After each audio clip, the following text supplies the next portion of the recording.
एक रत्नसारपुर नामक में पहुँच करके जो है वहाँ देखा कि सुंदर और शुभ गुणों से युक्त था, जाति का कुलीन था कांचन नामक नगर में। और वैश्यपुत्र को देखा और वैश्यपुत्र जो है वह शुभ गुणों से युक्त था, जाति का कुलीन था, वैश्य था। उसके पिताजी का कल कारखाना, बहुत मान सम्मान प्रतिष्ठा, धन में भी महान। उस वैश्य पुत्र को लेकर के आया और साधु वैश्य को उसको वैश्य के शुभ गुणों का वर्णन करके जो उनको बतलाया। साधु वैश्य बहुत ही प्रसन्न हो गया और प्रसन्न हृदय होकर के जो है वह अपनी कन्या का हाथ उस वैश्य के हाथ में दान कर दिया, अर्थात विवाह कर दिया, कन्यादान कर दिया। दुर्भाग्यवश मनोवांछित फल प्रदान करने वाले भगवान श्री सत्यनारायण विष्णु देव जी का वह व्रत एवं पूजन करना भूल गया। इससे भगवान बड़े रुष्ट हो गए और कन्या के विवाह के पश्चात जो भाव होने के कारण वह अपने दामाद को भी साथ में लेकर के और वह व्यापार के लिए निकल गया। उस समय नौका वाहन इत्यादि की व्यवस्था थी, तब ट्रेन की व्यवस्था तो कोई थी नहीं।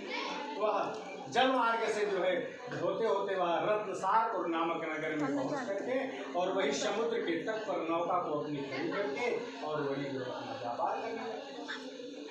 इनको भ्रष्ट प्रतिज्ञ देख करके, अपने संकल्प से भ्रष्ट हुआ देख करके, जो संकल्प किए थे कि हाँ हम भगवान का पूजन करेंगे, तो वह उन्होंने जो है नहीं किया। तो भ्रष्ट प्रतिज्ञ होकर देख करके भगवान नारायण को साथ दे दिया कि साधु तुमको भविष्य में कठिन से कठिन तथा महान दुख को प्राप्त हो, यह लोभ का फल है।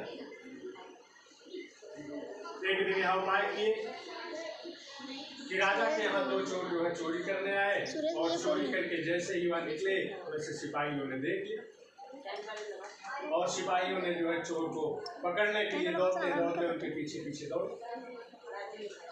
जब सिपाहियों चोरों ने सोचा कि अब हम पकड़े जाएंगे, सिपाही लोग हमारे नजदीक हैं, हमको पकड़ लेंगे, तब चोरों ने जो चुरा करके धन लिए थे वही दोनों साधु वैसे जहाँ सोए हुए थे वही रख करके और वहाँ से एक धोती। सिपाहियों ने आकर के देखा कि राजा का तो समस्त धन यही रखा हुआ है, इसका मतलब यही दोनों चोर है जो राजा का धन चुरा करके भागे हुए। चोरों को जो है सिपाहियों ने पकड़ लिया, जो धन रखा था उसको भी जो है उठा लेंगे। राजा के सम्मुख जाकर के और उनसे जो है अनुमति लेते हैं कि राजन यही जो दोनों चोर हैं जो आपका धन चुरा करके भागे हुए, अब इनके लिए क्या आदेश है? क्योंकि कहते हैं ना कि रंगे हाथ पकड़े गए, माल भी बरामद हो गया, कोई बहाना भी उसमें नहीं चल सकता है।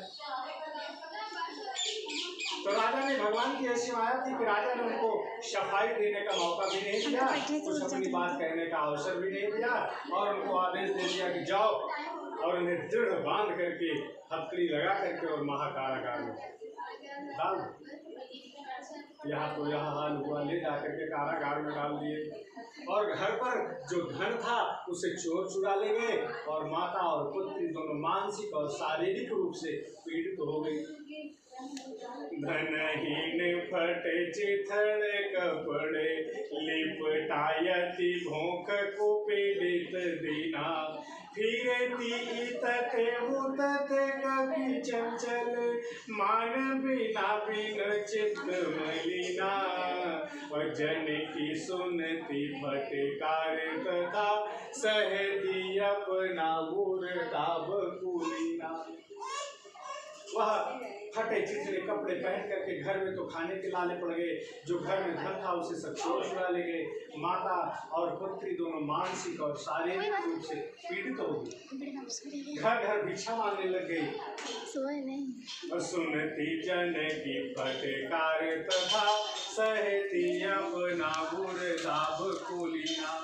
लोगों के यहाँ जहाँ भिक्षा लेने जाती तो लोग कहते थे, अरे कोई कह देते थे कि जो है अभी तो हमारी सासू माँ नहीं है, मैं तो कुछ नहीं दे सकती, चलो जाओ दूसरे दवा दे, दूसरे के यहाँ मांग लो। और जब दूसरे के यहाँ जाते थे कोई कह देता था, अरे मैं कुछ दे नहीं सकती, अभी तो मैं किचन में हूँ, हमारे यहाँ कोई गार्जियन नहीं, मैं कुछ नहीं दे सकती, चलो आगे बढ़ो। और तो बहुत से लोग ऐसे कह देते हैं कि अरे तुम तो ऐसी मांग चली आ रही हो जैसे कल शाम को रख के गई थी क्या। डांट तो लोग ऐसे करके भगा देते, तो लोगों की फटकार भी सुनने को मिलती। अपनी गति पे पछितात सदा, मन सोचते क्यों विधि ने सुख छीना। अपने किए हुए कर्मों पर वह पश्चाताप करती कि न जाने कैसे हंसता खेलता हमारा बढ़िया पूरा परिवार था, न जाने किसी की नजर तो नहीं लग गई हमारे परिवार में, क्या हो गया कुछ समझ में नहीं आ रहा है। और एक दिन कलावती कन्या ऐसे भिक्षा मांगते मांगते मांगते मांगते ऐसे स्थान पर गई जहाँ पर मनोवांछित फल प्रदान करने वाले भगवान श्री कृष्ण, भगवान को प्रणाम किया, प्रसाद को ग्रहण किया और माँ के लिए थोड़ा सा प्रसाद लेकर के कुछ रात होने पर घर वापस आई। माँ ने क्रोध करके बोली कि बेटी इतनी रात बीत गई और तू कहाँ थी, तेरे मन में क्या है, तू सच सच बता दे।